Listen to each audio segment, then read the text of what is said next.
Hello friends, कैसे हैं आप सब लोग।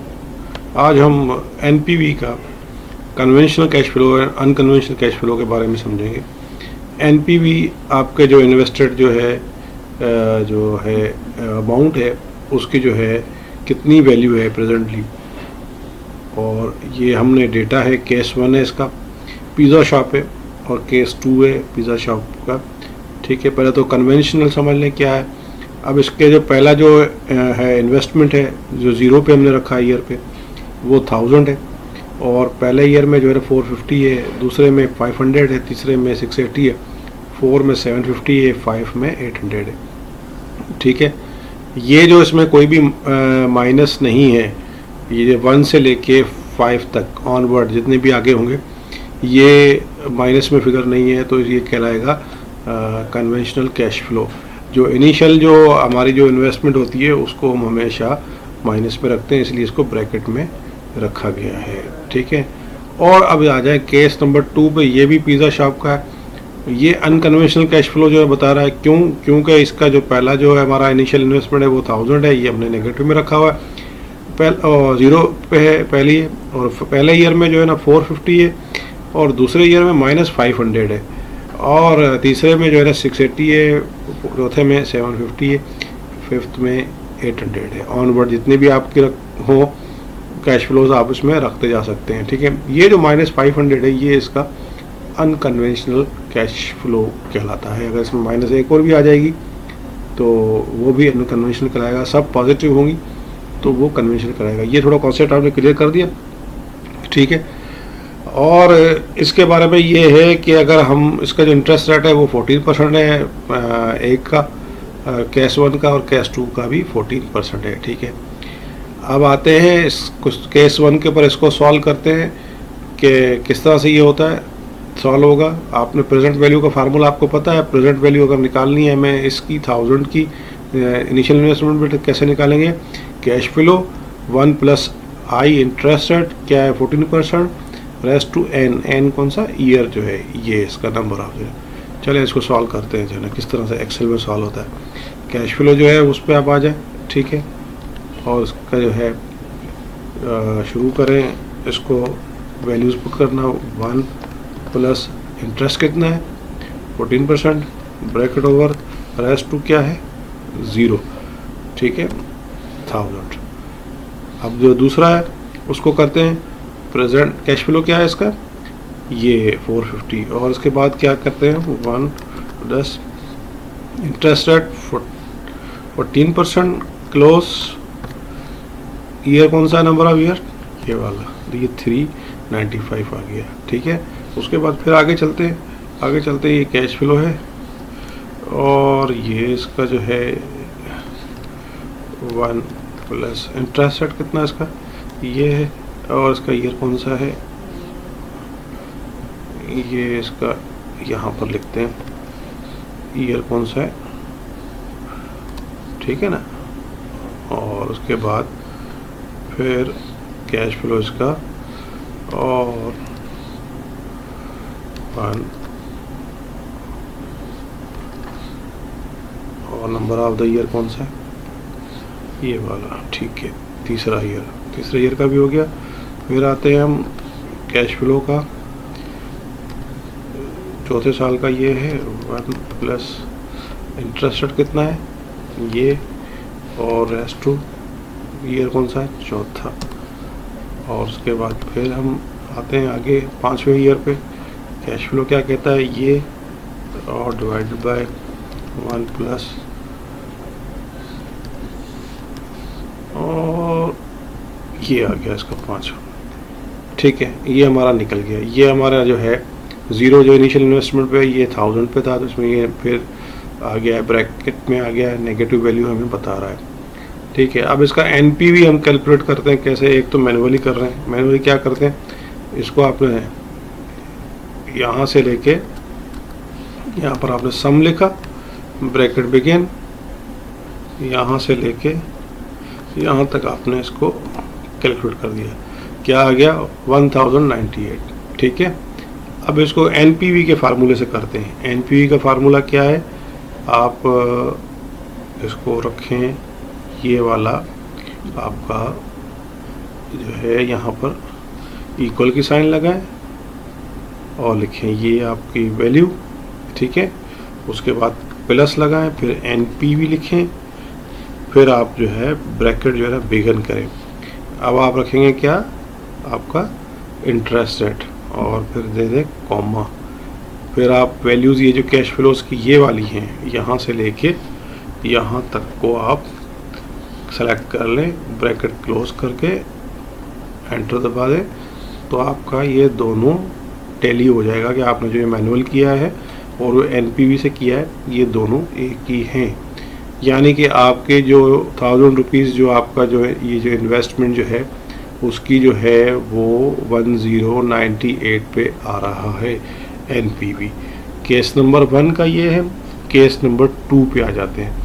केस नंबर 2 भी वही सेम है, इसका भी फार्मूला कैश फ्लो ये 0 वाला इनिशियल इन्वेस्टमेंट वाला। अच्छा 14% ये मैं इसको करता हूँ, ठीक है ना, ये दोनों सेम है। इसकी वजह आपको आगे आगे बता पड़ेगी। और रेस्ट टू 0, ठीक है। ये 1000 पे आ गया। उसके बाद दूसरी वैल्यू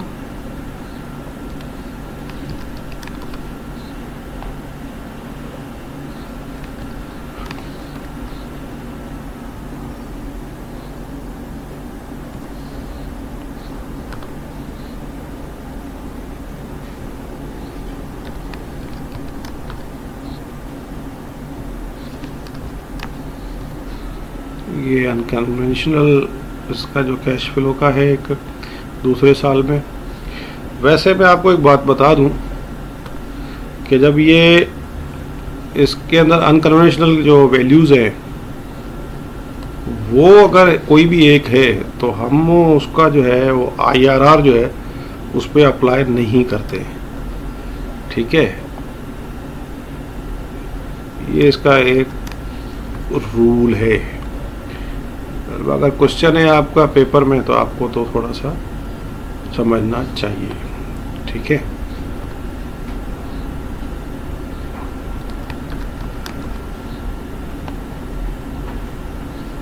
एक्सेल में आपको ये एक थोड़ी इजी हो जाता है कि आपकी सारी कैलकुलेशंस जो है वो आपको इजीली सॉर्ट आउट हो जाती हैं। और मैनुअल में आप जो है वो थोड़ा सा सॉल्व हो जाता है, ये इशू नहीं है। मगर अब है एक्सेल है डिजिटल आपका, तो आप यूज़ कर सकते हैं इसको। ज़्यादातर कॉर्पोरेशंस में जो है वो डिजिटल फंक्शंस को जो है वो ज़्यादा इम्पोर्टेंस दी जाती है। चलिए ये आपका सारा हो गया। अब हम इसको करते हैं NPV का मैनुअल करते हैं। क्या करते हैं, यहाँ से लेके यहाँ तक सेलेक्ट करके ब्रैकेट ओवर कर दिया और कितना आ गया 329, ठीक है।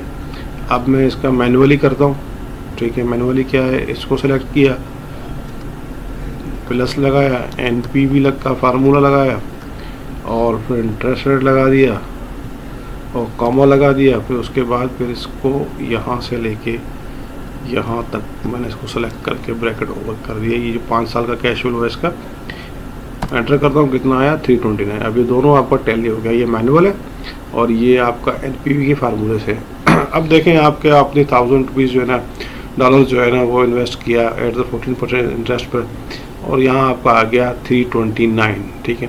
कैश फ्लो का आपका एक अनकन्वेंशनल ये था, माइनस का था, इसमें माइनस का नहीं था, ठीक है। अब मैं इसको थोड़ा सा आपको इसकी थोड़ी सी आपकी डिसीजन मेकिंग ये क्यों किया जाता है, ये फैसला साजी के लिए किया जाता है कि ये सही है या गलत है, ठीक है। अब अगर ये NPV बिकम्स ये पॉजिटिव है, ठीक है। अगर ये पॉजिटिव है तो आपका डिसीजन होगा प्रोजेक्ट जो है वो एक्सेप्टेड है आपका। इसकी रीज़न क्या है, रीजनिंग क्या है कि आपका इंटरनल रेट ऑफ रिटर्न जो है वो अच्छा है, ठीक है। जो आपने 14% डिमांड किया था मैनेजमेंट ने वो सही था। अगर इसका जो है NPV नेगेटिव आता है तो वो नॉट एक्सेप्टेड होता है, क्योंकि उसकी वजह क्या है कि जो इंटरेस्ट रेट है, डिस्काउंट रेट है, वो मैनेजमेंट ने ज़्यादा मांग लिया था।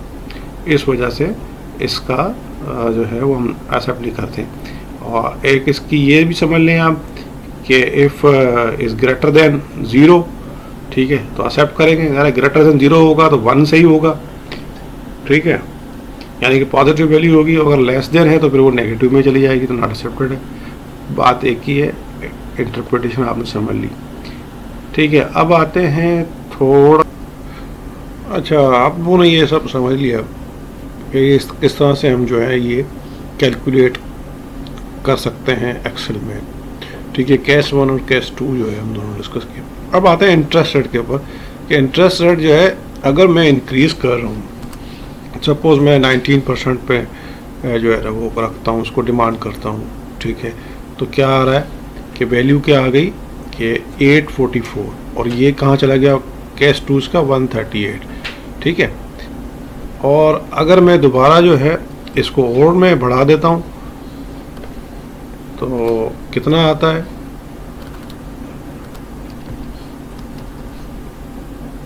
ट्वेंटी 22 पे किया तो ये फिर और कम हो गया, 714 आ गया, ये 42 पे आ गया इसका एनपीवी। और अगर मैं और इसको जो है 30% पे लेके आता हूँ, मैं डिमांड कर रहा हूँ इंटरेस्ट रेट जो है डिस्काउंट रेट और ज़्यादा, तो क्या आ रहा है कि 430 पे आ रहा है, ठीक है, इसका एनपीवी 430 पे आ रहा है। मगर ये केस 2 में जो है ये 162 माइनस में चला गया, ये नेगेटिव आ गई, ठीक है। तो मैं इसको आप जितना भी इसको जो है चेक करें कि कितने रेट पर जो है आपका एनपीवी जो है वो आपका बेस्ट जो है वो आता है, ठीक है। जितना आपका जो है इंटरेस्ट रेट जो है वो कम होगा, उतना आपका एनपीवी जो है वो इंक्रीज होता जाएगा। मैं 5% पे इसको करता हूँ, ठीक है, देखें इंक्रीज होता जा रहा है। लेकिन हमें जो है वो क्वेश्चन में जो है वो दिया गया था 14%, तो 14% पे हमने इसको कैलकुलेट किया। आप ये अपने एक्सेल में थोड़ा सा इसको डेटा को सारा जो है वैल्यूज़ को पुट करें और फार्मूला वगैरह लगाएं आप, और उसके बाद फिर आप कैलकुलेट करना शुरू करें इसको, तो आपको समझ में आता जाएगा कि जो नेट प्रेजेंट वैल्यू जो है वो आपकी क्या है $1000 के ऊपर, ठीक है। अगर आपको मुनाफा नेट प्रेजेंट वैल्यू जो है मिल रहा है इस 14% के हिसाब से, तो ठीक है, आप इन्वेस्ट करें इस प्रोजेक्ट में। अगर आपको नहीं मिल रहा था और आप फिर किसी और प्रोजेक्ट की तरफ जाएं, इसका मकसद ये है डिसीजन मेकिंग जो है वो टूल्स हैं, ठीक है। तो आई होप सो आप लोगों को ये समझ में आया होगा। तो रिक्वायर्ड रेट ऑफ रिटर्न जो है वो मैं एक दूसरा लेक्चर है उसमें आपको थोड़ा सा इसका बता रहा हूँ, और आप उसको ज़रूर देखिएगा। तो आप ज़रूर सब्सक्राइब कीजिएगा ऑर्गेनाइजेशन फिजिशियन डॉक्टर निक्स। तो बहुत शुक्रिया आप सब लोगों का, मेरे साथ आप हमेशा रहते हैं, मुझे भी आप जो है अच्छा लगता है। सी यू देन।